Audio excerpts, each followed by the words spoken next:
Kisah jenazah ibu Nabi Isa diurus malaikat dan bidadari. Maryam menghembuskan napas terakhirnya di atas sebuah gunung. Begitu sedihnya Nabi Isa, hingga saat dirinya turun gunung untuk meminta bantuan kaum Bani Israel untuk mengurus jenazah ibunya. Tapi tak seorang pun dari mereka yang bersedia membantu. Nabi Isa pun kembali naik ke atas gunung di mana jenazah ibunya berada. Gelisah dan gelisah yang Nabi Isa rasakan.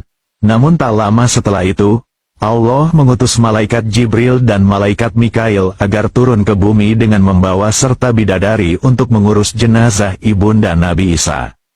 Setelah bertemu dengan para malaikat dan para bidadari, Nabi Isa pun segera meminta pertolongan untuk memakamkan jenazah ibunya. Saat itu, malaikat Jibril berhadapan dengan Nabi Isa dan berkata, "Aku ini sebenarnya adalah malaikat Mikail dan sahabatku ini adalah malaikat Jibril.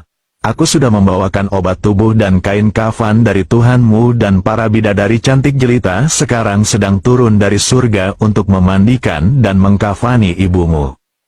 Begitu mendengar penuturan malaikat Mikail tersebut, Nabi Isa pun sangat bahagia. Tak lama kemudian, malaikat Jibril menggali kubur di atas gunung untuk makam ibunda Nabi Isa. Ketika para bidadari telah sampai di bumi, mereka langsung memandikan dan mengkafani jenazah Maryam. Setelah itu, jenazah Maryam disalatkan kemudian dikuburkan.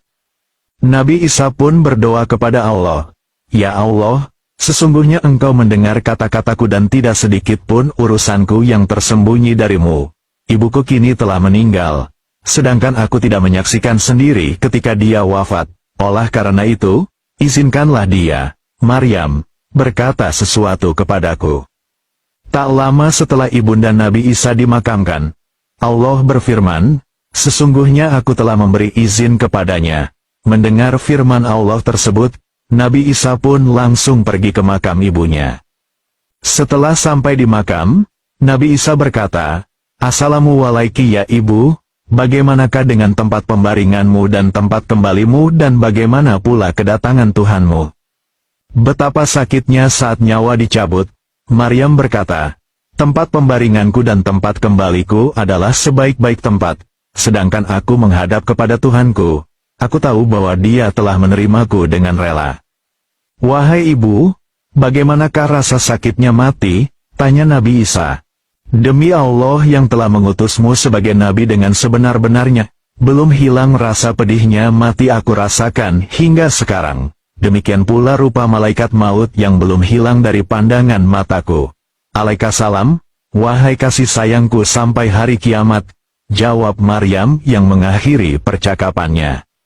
Nabi Isa pun merasa lega karena ibundanya telah mendapatkan nikmatnya kubur. Nabi Isa pada detik-detik terakhir meninggalnya Maryam, beliau turun gunung untuk mencari kayu bakar dan makanan yang digunakan untuk berbuka puasa nantinya. Dalam riwayat lain, dijelaskan bahwa Maryam meminta penundaan untuk mati sampai kembalinya Nabi Isa. Namun permintaan tersebut ditolak dengan tegas oleh malaikat maut. Ibunda Maryam meninggal pada saat sedang menunaikan sholat. Dikira Nabi Isa, ibunya tengah menjalankan sholat hingga Nabi Isa pun turut juga melaksanakan sholat hingga pagi menjelang. Setelah pagi inilah Nabi Isa baru sadar bahwa ibunya telah berpulang ke rahmatullah.